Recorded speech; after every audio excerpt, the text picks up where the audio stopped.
पूरा देश आज़ादी का जश्न मना रहा है और मनाए भी क्यों नहीं, क्योंकि हमें गर्व है अपने वीर सपूतों पर।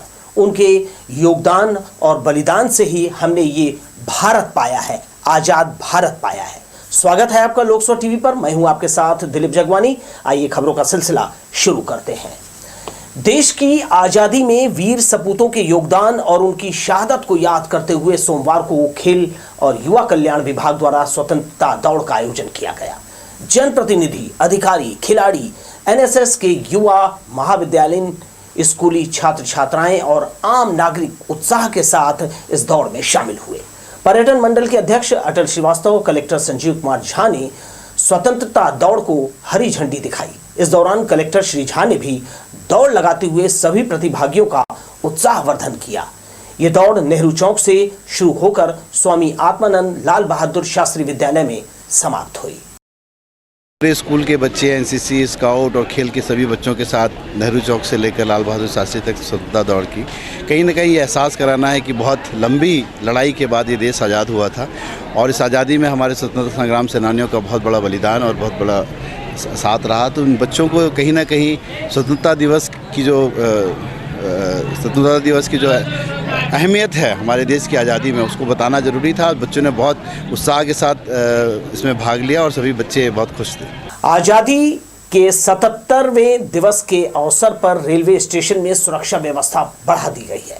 3 दिनों तक आरपीएफ जीआरपी की संयुक्त टीम पार्सल, टिकट काउंटर और प्रतीक्षा हॉल का जायजा लेती रहेगी। इस दौरान डॉग स्क्वाड दल की भी मदद ली जा रही है। जोनल स्टेशन में सुरक्षा की कमान रेलवे सुरक्षा बल और शासकीय रेलवे पुलिस दोनों संभालते हैं। टीम नियमित जांच भी करती है, लेकिन गणतंत्र और स्वतंत्रता दिवस के मौके पर खतरा ज्यादा रहता है। इसे ध्यान में रखते हुए दोनों सुरक्षा विभाग को निर्देश दे दिया जाता है। इस बार भी निर्देश के तहत आरपीएफ और जीआरपी की टीम ने जांच शुरू कर दी है। बिलासपुर रेलवे स्टेशन में रूट मार्च और parcel, ticket counter, waiting hall का जायजा लिया। टीम के सदस्यों ने यात्रियों से अपील की है कि सफर के दौरान यदि लावारिस बैग या सामान नजर आता है तो उसकी अनदेखी बिल्कुल भी ना करें। उसके भीतर विस्फोटक सामान से लेकर कोई और खतरनाक चीज हो सकती है। 15 अगस्त के ध्यान रखते हुए आज आरपीएफ स्टाफ और जीआरपी स्टाफ स्टेशन में, प्लेटफॉर्म और अपने पार्सल ऑफिस में मैं डाक के मेटा डिटेक्टर के चेकिंग कर रहे हैं। अभी जांच आज रात भर जारी रहेगा, रात में भी जांच होगा। जोनल स्टेशन पहुंचने वाली ट्रेनों की जांच भी की जा रही है। विशेषकर जनरल और स्लीपर कोच में आरपीएफ डॉग स्क्वाड को लेकर पहुंच रहे हैं। हालांकि पहले दिन जांच में ऐसी कोई चीज नहीं मिली जिससे खतरा हो, लेकिन सतर्कता जरूरी है। जांच के साथ टीम वरिष्ठ अधिकारियों को इसकी रिपोर्ट भी दे रही है। लोकसभा टीवी के लिए कैमरामैन सतीश साहू के साथ भूपेंद्र राठौर की रिपोर्ट। स्वतंत्रता दिवस के मद्देनजर पुलिस विभाग ने सुरक्षा के कड़े इंतजाम किए हैं। चौक चौराहों में चेक पॉइंट लगाकर वाहनों की जांच के साथ ही भीड़ भाड़ वाले इलाकों में सघन जांच के निर्देश दिए गए हैं। होटल, लॉज, ढाबों के साथ ही बैंकों की भी जांच की गई। CSP civil line Sandeep Kumar Patel ने बताया कि स्वतंत्रता दिवस के मौके पर सतर्कता बरती जा रही है। इसकी बात इस वर्ष भी पुलिस लाइन में परेड का आयोजन किया जाएगा और चूंकि ये बहुत ही बड़ा त्यौहार है देश का, इसलिए इसके जो सुरक्षा व्यवस्था के तमाम प्रबंध किए जाएंगे। हम आज से ही अपनी जो बल है उसको लगाएंगे, पेट्रोलिंग लगातार घूमेगी। साथ में जो होटल हैं और अन्य संस्थान हैं उनकी भी चेकिंग की जाएगी और कल पूरे जो शहर है उसमें पेट्रोलिंग की जाएगी, साथ ही बल लगाया जाएगा। खमतराई के बगदाई मंदिर परिसर में स्थापित द्वादश ज्योतिर्लिंग का दर्शन पूजन कर भक्त धन्य हुए। सावन के पावन सोमवार को महादेव का अभिषेक करना विशेष फलदायी माना जाता है। मलमास में शुभ कार्य वर्जित माना गया है, लेकिन यह शिव की महिमा है जो इस अधिमास में भी भक्त और उनके बीच दूरी नहीं आने देता। अच्छी बात है, 16 अगस्त को मलमास पूरा हो जाएगा। इसके बाद भी सावन का पवित्र महीना अगस्त आखिरी तक चलेगा। इस दौरान भक्त शिवालय पहुंचकर मनोकामना पूर्ति के लिए भगवान शिव का दर्शन पूजन कर रहे हैं। सरकंडा के खमतराई इलाके में स्थापित द्वादश ज्योतिर्लिंग का दर्शन कर भक्त धन्य हुए। सावन के छठे सोमवार पर बगदाई मंदिर में भक्तों की भीड़ रही। यहाँ ज्योतिर्लिंग पर फूल, बेलपत्र, दूध, दही अर्पित कर भक्तों ने मंगल कामना की। द्वादश ज्योतिर्लिंग है और मतलब भगवान को बहुत अच्छे से दर्शन हुआ। कोई मनोकामना भी होती है ईश्वर के सामने? जी मनोकामना है, मतलब था जो हाँ परिवार के लिए था, जो पूरा हो गया तो उसी के लिए मतलब व्रत कर रही हूँ अभी मैं। लोग हर सोमवार को शिव मंदिर आते हैं और वोकेशनली भी जब हमको भी समय मिल जाता है, क्योंकि मैं पेशा से टीचर हूँ तो रोज़ तो समय नहीं मिल पाता है, पर जैसे ही हमको समय मिलता है तो हर संडे हो गया या मंडे हो गया उसमें हम लोग ज़रूर आते हैं। और यहाँ का ज्योतिर्लिंग जो है द्वादश ज्योतिर्लिंग जो है बहुत ही मान्यता है। यहाँ जो भी मनोकामना अपन मानते हैं उनकी ज़रूर इच्छा पूरा होता है। ये श्रावण के साथ साथ में बहुत दिनों के बाद मल मास भी आया है, डबल श्रावण हो गया। अब आज छठवां माने सोमवार है और लगातार माने रुद्राभिषेक चल रहा है। बढ़िया हमारे मंदिर में बहुत बढ़िया पूजा अर्चना ये सब हो रहा है। हाथों में फूलों की थाली सजाकर मन में विश्वास लेकर भक्त मंदिर पहुंचे। सावन में सोमवार का बड़ा महत्व है, इसलिए भक्त इस दिन शिव का विशेष पूजन कर तृप्त हुए। भोलेनाथ के प्रति उनके भक्तों में आस्था और विश्वास की डोर इतनी मजबूत है कि सावन में ज्योतिष और नक्षत्र प्रदोष भी फीका पड़ जाता है।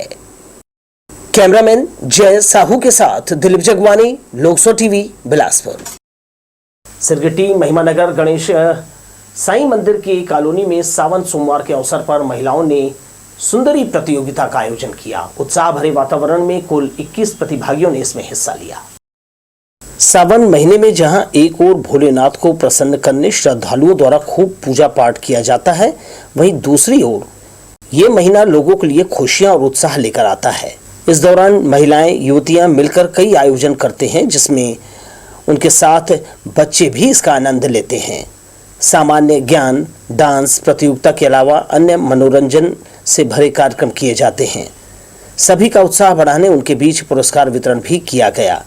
यहाँ भी कुर्सी दौड़, माला गेम, कप गेम खिलाया गया। 40 के आसपास लेडीज़ ने पार्टिसिपेशन लिया हुआ है, जिसमें बहुएं भी हैं, सास भी हैं और बच्चे भी कुछ शामिल हैं। क्या क्या कार्यक्रम? कार्यक्रम हम लोगों ने शुरुआत की थी सबसे पहले डांस से। बच्चों के कार्यक्रम से शुरू हुआ था, बच्चों ने डांस शुरू किया था। उसके बाद कुछ गेम्स हुए थे और कुछ लेडीज़ जो उसमें फर्स्ट सेकंड प्राइज़ जीता हुआ था। बहुत अच्छे गेम्स हुए थे, बहुत एंजॉय किया है सब लोगों ने। और आखिर में फिर हम लोग म्यूज़िकल चेयर हम लोग कर रहे थे। प्रोग्राम बहुत अच्छा लगा, एंजॉयमेंट हुआ। फर्स्ट टाइम है सिरगिट्टी एरिया में, बहुत ही अच्छा एंजॉयमेंट है हम सब लेडीज़ लोगों में।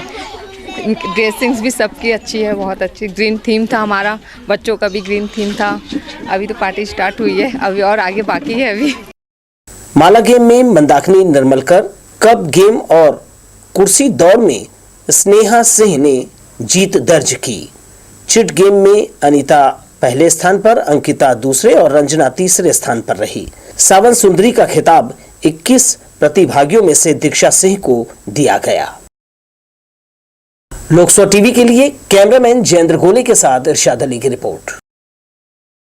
लगातार ट्रेनों के रद्द होने से यात्री खासे परेशान और हलाकान है। अगस्त महीने में ही एक बार फिर से रेलवे ने 9 ट्रेनों को रद्द कर दिया है। रेलवे का कहना है कि दक्षिण पूर्व मध्य रेलवे के विभिन्न सेक्शन में चल रहे विभिन्न सुरक्षा संबंधी रखरखाव के चलते ये निर्णय लिया जा रहा है। इस बार रायपुर और कोरबा रूट की लोकल ट्रेनों को रद्द किया गया है। छोटे स्टेशनों में यात्रा करने वाले यात्री सबसे ज्यादा प्रभावित होंगे। प्रमुख रूप से Raipur Gevra road MEMU passenger, Bilaspur Shahdol MEMU passenger और रायपुर डोंगरगढ़ मेमू समेत अन्य ट्रेनें शामिल हैं। सोमवार को पूरे देश में विभाजन विभीषिका स्मृति दिवस मनाया गया। विभाजन के दौरान देश में जान गंवाने वाले लोगों को याद करते हुए उन्हें श्रद्धांजलि देने के लिए ये दिन जो है रखा गया है। इस बीच पीएम मोदी और अमित शाह ने जान गंवाने वाले लोगों को श्रद्धांजलि दी। इस अवसर पर बिलासपुर जोनल स्टेशन सहित तीनों रेल मंडलों के प्रमुख रेलवे स्टेशनों पर फोटो प्रदर्शनी लगाई गई और सांस्कृतिक कार्यक्रमों का आयोजन किया गया। उच्च शिक्षा विभाग के एकेडमिक कैलेंडर के मुताबिक प्रदेश के सभी विश्वविद्यालयों में 16 जून से प्रवेश प्रक्रिया शुरू हो गई है। अटल बिहारी वाजपेयी यूनिवर्सिटी ने भी 16 जून से प्रवेश के लिए पोर्टल खोल दिया है। कुलपति के विशेष अनुमति से 14 अगस्त को प्रवेश की अंतिम तिथि रही। आखिरी तारीख होने के कारण महाविद्यालयों में छात्र छात्राओं की काफी भीड़ नजर आई। हालांकि विश्वविद्यालय प्रशासन ने प्रवेश की अंतिम तिथि 5 दिन और बढ़ा दी है। कुलपति के अनुमति से सोमवार यानी 14 अगस्त को प्रवेश लेने की अंतिम तिथि रही। इसके मद्देनजर कॉलेज में छात्र छात्राओं की काफी भीड़ देखी गई। गौरतलब है कि अटल बिहारी वाजपेयी यूनिवर्सिटी से संबद्ध 110 कॉलेजों की 30,850 सीटों पर 92,407 छात्रों ने आवेदन किया था। इन छात्रों को इन सीटों पर प्रवेश लेना था, लेकिन 60 दिन में करीब 13,000 छात्रों ने ही प्रवेश लिया है। अभी भी कॉलेजों की करीब 17,788 सीटें खाली हैं। 110 कॉलेजों की 55% सीटें खाली हैं। के परमिशन से अभी एडमिशन चल रहा है, उसका लास्ट डेट है आज। बीकॉम, बीएससी और क्या बोलते हैं बीए, ये सब में MA English, MA political science, MA economics, ये सारी एडमिशन जो है वो आज अच्छे तौर पे हो रही है। क्लासेस तो हम लोग चालू कर दिए हैं। हमारे यहाँ क्लासेस जैसे 31 जुलाई को पहले भी बताया था कि एडमिशन का लास्ट था, तो उसके बाद से ही हम लोग अगस्त 1 में ही कॉलेज अपना क्लास जो है वो शुरू हो गया है। और इस बार तो बच्चे लोग का रुझान बहुत है। प्रवेश के लिए आवेदन करने वाले छात्र छात्राओं को अब कॉलेज और विश्वविद्यालय प्रशासन द्वारा लगातार मैसेज और फोन किया जा रहा है। उसके बाद भी छात्र प्रवेश लेने के लिए नहीं पहुंच रहे हैं। Science college, JP Verma college और बिलासा गर्ल्स कॉलेज की सीटें पहले ही मेरिट लिस्ट में भर जाती थी। इस बार यहां भी सीटें खाली हैं। एसबीटी कॉलेज में भी सभी विभागों की सीटें लगभग खाली हैं। बताया जा रहा है कि विश्वविद्यालय प्रशासन ने 5 दिन और प्रवेश की तिथि बढ़ा दी है। कैमरा पर्सन राजा खान के साथ आशीष मौर्य, लोकसभा टीवी, बिलासपुर। सीएम भूपेश बघेल का ड्रीम प्रोजेक्ट मुख्यमंत्री स्लम स्वास्थ्य योजना का लाभ गरीब और जरूरतमंद लोगों को मिल रहा है। शहर में आधा दर्जन से अधिक मोबाइल यूनिट विभिन्न वार्डों में पहुंचकर जरूरतमंद का उपचार कर रही है। यूनिट में सर्दी, खांसी, बुखार सहित अन्य दूसरी बीमारियों की जांच की जा रही है। जांच रिपोर्ट के आधार पर लोगों को निःशुल्क दवाइयों का वितरण भी किया जा रहा है। इसमें doctor, lab technician, pharmacist, nurse की टीम मौजूद है। सोमवार को चिंगराजपारा सहित शहर के अलग अलग स्थानों में मोबाइल यूनिट से लोगों का उपचार किया गया। रेगुलर पेशेंट जो हमारे हैं वो कंटिन्यू में बने हुए हैं। जैसे अभी तक हम लोग 68 पेशेंट देख चुके हैं सुबह से 9 बजे से लेकर के। अमूमन किस तरीके की शिकायतें मिल रही हैं, क्या क्या बीमारी है? जनरली अभी क्या देखिए, बारिश का सीज़न है तो अभी सबसे ज़्यादा जैसे डायरिया, वोमिटिंग, नोजिया, छोटे बच्चों को सर्दी, खांसी, कफ, कोल्ड, फीवर, और जो रेगुलर पेशेंट है बीपी, शुगर, ये सारे अभी हमारे सबसे ज़्यादा पेशेंट हैं। जिला पंचायत के कार्यालय से एसी का आउटर चोरी करने वाले चोर को सिविल लाइन पुलिस ने गिरफ्तार किया है। गौरतलब है कि 9 अगस्त को चोरों ने जिला पंचायत कार्यालय में लगे एसी के 3 आउटर्स की चोरी कर ली थी। जिला पंचायत की तरफ से मामला सिविल लाइन थाने में दर्ज कराया गया था। पुलिस ने जांच के दौरान कुदूदन निवासी संजीव राव मस्के को जो है चोरी के आउटर के साथ गिरफ्तार किया। पूछताछ में उसने बताया कि उसके 2 अन्य साथी फरार हैं जिनके पास चोरी का माल रखा है। सिविल लाइन पुलिस फरार आरोपियों की तलाश कर रही है। जिला पंचायत ऑफिस से कुछ आरोपियों ने मिलकर एसी के जो आउटर होते हैं उनको चोरी कर लिया था। उसकी रिपोर्ट सिविल लाइन थाने में दर्ज की गई थी। हमने जो चोरी करने वाले एक आरोपी को पकड़ा है जिसका नाम संजीव राव है। उससे हमने जो कुछ एक एसी का जो आउटर है उसको बरामद किया है। बाकी अभी पता चल रहा है, उसकी पतासाजी की जा रही है। इसके अलावा उसके साथ 2 नाबालिग भी थे जो अभी हमें मिले नहीं हैं, वो फरार हैं और इसको अरेस्ट करके कार्रवाई की जाएगी। साथ ही और बरामदगी का प्रयास किया जाएगा। बच्चों से लेकर बड़े भी फन वर्ल्ड फेयर मेले में झूम उठे हैं। इन दिनों बिलासपुर शहर में सबसे बड़ा डिज्नीलैंड फन वर्ल्ड फेयर का आयोजन किया गया है। पिछले 28 जुलाई से सरगंडा स्थित साइंस कॉलेज मैदान में यहाँ जो है लोगों की भीड़ लगी है। एक से बढ़कर एक मनोरंजन के साधनों के साथ जबरदस्त भीड़ देखी जा रही है। हर वर्ग को मनोरंजन कराने वाले मेला संयोजक शेख तमन्ना हुसैन कई वर्षों के बाद एक बार फिर से भव्य डिज्नीलैंड फन वर्ल्ड फेयर का आयोजन बिलासपुर शहर में किया है। तीज त्योहारों में आने वाली भीड़ को ध्यान में रखते हुए उन्होंने इस बार इस मेले को सरकंडा सीपत रोड स्थित साइंस कॉलेज मैदान में लगाया है। काफ़ी बड़े क्षेत्रफल में लगे इस मेले में बच्चों से लेकर युवा और बुजुर्गों तक के लिए मनोरंजन के साधन, खाने पीने की चीज़ें और खरीदी करने के लायक कई तरह की वस्तुएं उपलब्ध कराए गए हैं। बेहतर पार्किंग सुविधा वाले इस मैदान में बड़ी संख्या में मेले का मजा लेने वाले यहां हर वर्ग के लोग पहुंच रहे हैं। रंग बिरंगी लाइट से सजे एक से बढ़कर एक झूले, बच्चों के लिए गाड़ियां, घूमने आने वालों के लिए तमाम तरह के फूड आइटम से लेकर मनोरंजन के कई तमाम साधन यहां उपलब्ध हैं। छोटे बच्चों के साथ साथ बड़े भी यहां आकर उपलब्ध मनोरंजक चीजों का मजा ले रहे हैं। आने वाले विभिन्न त्योहारों में यहां पैर रखने की जगह नहीं रहेगी, ऐसा माना जा रहा है। फन वर्ल्ड फेयर के कर्ता धर्ता पूरे आयोजन पर अपनी पैनी नजर बनाए हुए हैं। दर्शकों को किसी तरह की असुविधा का सामना न करना पड़े, इस बात का भी यहाँ ख्याल रखा जा रहा है। शहरी नहीं, ग्रामीण क्षेत्र के लोग भी यहाँ उमड़ चुके हैं।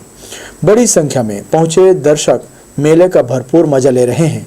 विशाल मैदान में एक से बढ़कर एक झूले बच्चों का मनोरंजन तो कर ही रहे हैं, साथ ही खाने पीने की चीजें, खरीदी बिक्री के लिए विभिन्न उत्पाद यहां हर वर्ग को प्रभावित कर रहे हैं। शनिवार और रविवार को छुट्टी के मौके पर यहां पर पैर रखने की जगह तक नहीं बचती है। देर रात तक लोग इन मनोरंजन के साधनों का लुत्फ उठा रहे हैं। लोकसभा टीवी के लिए कैमरामैन जयेंद्र गोले के साथ इरशाद अली, बिलासपुर। तोरवा थाना क्षेत्र के हेमूनगर स्थित वैशाली टावर में बने बाउंड्री वॉल को जबरिया तोड़ा जा रहा है। जीआरपी से रिटायर्ड आर.के. मिश्रा बिना वर्दी अपनी धौंस जमा रहे हैं। आखिर क्या है ये पूरा मामला, देखिए इस रिपोर्ट में। वैशाली टावर के लोग उस समय सख्ते में आ गए जब एक रिटायरमेंट जीआरपी जवान जबरिया बाउंड्री वॉल को तोड़वाने लगा। लोगों के मना करने के बाद भी बिना वर्दी के धौंस दिखाते हुए वह लोगों को डराने चमकाने लगा। इतना ही नहीं, लोगों ने जब इसकी शिकायत तोरवा थाने में की तो तोरवा पुलिस की पेट्रोलिंग पार्टी मौके पर पहुंची, मगर वह भी वापस लौट गई। पुलिस के जाते ही जीआरपी के रिटायर आर.के. मिश्रा ने बाउंड्री वॉल को पूरा तोड़ दिया। ऐसा लगता है कि पुलिस की मिलीभगत से यह कार्य किया गया है, तभी तो बुलंद हौसलों के साथ इस कार्य को अंजाम दिया गया। कॉलोनी निवासियों का कहना है कि बाउंड्री वॉल के काम को रोका नहीं गया तो इसकी शिकायत उच्च अधिकारियों से करेंगे। जो भी बाउंड्री है हमारा ये टूट गया, अभी कोई कुत्ता आ जाए, कोई जानवर आ जाए या कोई और भी आना अधिकृत परिस्थिति में घुस जाए, हमारा चोरी हो जाए, यहाँ बच्चे खेलते हैं, कोई सुरक्षा नहीं है। उनके रोकने के बावजूद भी जो है ना वो अपना धौंस दिखा के, पुराने वो जीआरपी में रह चुके हैं, पुलिस का धौंस दिखा के तोड़ के चले गए। और उस समय स्थिति देख रहे हैं कि हमारी अभी स्थिति जो है बड़ा ख़राब लग रहा है। और अभी आप लोग क्या चाहते हैं?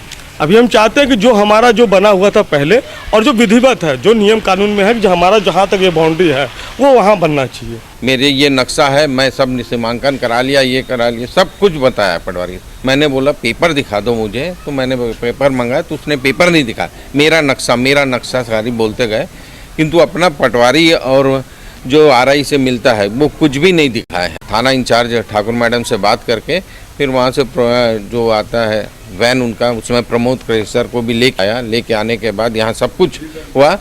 प्रमोद केसर के सामने में मिश्रा जी ने स्वयं स्वीकार किया कि भाई मैं बंद कर दूंगा। तब तक एक ही पोर्शन हुआ था थोड़ा से, तो उसके बाद वो चले गए, अपना बोले मैं जीआरपी में हूँ, मैं तोड़ दूंगा। वो वहाँ से निकल के गए कि नहीं, पूरा तोड़ दिया। मैं मंदिर जा रही थी तो मैंने देखा कि जेसीबी लगा के वो दीवार तोड़ रहे हैं, तो मुझे लगा क्या पता, मैं तो यहाँ लैंडलॉर्ड नहीं हूँ, यहाँ रेंटर हूँ। फिर भी मैं सोची क्यों तोड़ रहे ऐसा करके, लेकिन भीड़ लगा हुआ था, यहाँ पूरा लेडीज़ लोग इधर से बोरी तो उधर से बोल रहे। मेरे को ये लग रहा है यहाँ पानी जमा होने से यहाँ डेंगू होने का खतरा है। ये डेंगू फैल रहा है क्योंकि फैला हुआ है, टाइम भी है, वो रेनी सीज़न है, तो डेंगू फैलेगा, सब लोग डेंगू के शिकार होंगे, जानवर गिरेगा, जानवर का तो जान जाएगा ही जाएगा, बच्चे गिरेंगे उसका भी जान चला जाएगा। और ये पानी होने सबसे बड़ा टेंशन डेंगू का है। वैशाली टावर में बने बाउंड्री वॉल के टूट जाने के बाद यहां बड़े बड़े गड्ढे हो गए हैं, जिससे हादसा होने का खतरा बना हुआ है। समय रहते अगर कार्रवाई नहीं की गई तो कॉलोनी वासी उग्र आंदोलन करने की तैयारी में हैं। कैमरा पर्सन जयेंद्र गोले के साथ इरशाद अली, लोकसभा टीवी, बिलासपुर। सरकंडा क्षेत्र के बहतराई बिजौर के बीच मुरुम खदान में टिकरापारा और लिंगियाडी के रहने वाले 2 बच्चों की पानी में डूबने से मौत हो गई। दोनों के शव निकालकर परिजन उन्हें तत्काल सिम्स लेकर पहुंचे, जहां जांच के बाद उन्हें मृत घोषित किया गया और पोस्टमार्टम के लिए शव रवाना कर दिया। सरकंडा थाना क्षेत्र के ब्रिलियंट पब्लिक स्कूल के पास मुरुम खदान में मंगलवार को बड़ा हादसा हुआ। यहां 2 बच्चों के डूबने से मौत हो गई। ईशान और अभिषेक की मौत हुई है। उन दोनों का ही जन्म एक ही तिथि 8 अक्टूबर 2011 को हुआ था और दोनों की मौत भी एक ही दिन हुई। सरकंडा थाना प्रभारी जेपी गुप्ता ने बताया कि रविवार की शाम टिकरापारा में रहने वाले रवि अहिरवार का 12 वर्षीय बेटा अभिषेक अहिरवार रिश्तेदार के घर लिंगियाडी आया था। यहां से वो दिलीप अहिरवार के बेटे ईशान 12 वर्ष के साथ घूमने के लिए निकला। इसके बाद परिजनों को उनका पता चला कि दोनों बालक बहतराई और बिजौर के बीच मुरुम खदान में डूब गए हैं। इस पर स्वजन आनंद फानन में वहां पहुंचे और उन्होंने गहरे पानी से दोनों बच्चों को बाहर निकाला और सीधे लेकर सिम्स पहुंचे। अस्पताल में जांच के दौरान दोनों बच्चों को मृत घोषित कर शव पोस्टमार्टम के लिए भेज दिया गया। मैं काम पे था, रेलवे स्टेशन में शू पॉलिश करता हूँ, तो मेरी ना मिसेस की जो बड़ी बहन है उसने मुझे कॉल किया करीबन 4 साढ़े 4 के आसपास कि मेरे जो बड़ा वाला लड़का है ना ईशान अहिरवार वो तालाब में डूब गया है बोल के। तो मैं गया जिस स्पॉट पे जहाँ डूबा हुआ था, वहाँ मेरे जाने से पहले लाश निकाल चुके थे वो लोग। उसके बाद फिर अपन क्या बोलते हैं एम्बुलेंस में लेके हॉस्पिटल गए, हॉस्पिटल में मृत घोषित कर दिए। CIMS hospital. कितने साल का बच्चा? 12 साल का है। संकल्प विद्यालय में। हाँ, और भी एक बालक उसके साथ? हाँ, वो मेरा भांजा है। क्या नाम है? अभिषेक अहिरवार। वो कहाँ है? वो FCI गोदाम के पास अटल आवास में। ये लिंगड़ी। सरकंडा क्षेत्र के बहतराई एरिया में कल 2 बच्चे नहाने गए थे, तो वहाँ पे पानी भरा हुआ था। वो चूँकि बहुत अधिक शायद गहराई थी, जिस वजह से दोनों बच्चे डूब गए। जब टीम पहुंची उनको निकाला गया तो मृत पाए गए। उनको पोस्टमार्टम के लिए सिम्स भेजा गया और इसके बाद आगे की कार्रवाई जांच के बाद, पोस्टमार्टम के बाद की जाएगी। घटना की सूचना पर सरकंडा पुलिस ने मामला दर्ज कर लिया है। साथ ही परिजनों से पूछताछ कर घटना की जानकारी ली गई। बच्चों के डूबने के कारणों का अब तक पता नहीं चल पाया है। मामले में जांच जारी है। लोकसभा टीवी के लिए कैमरामैन जयेंद्र गोले के साथ इरशाद अली की रिपोर्ट। इस खबर के साथ ही दर्शकों आप मुझे दीजिए विदा और आप देखते रहिए लोकसभा टीवी पर खबरें। नमस्कार।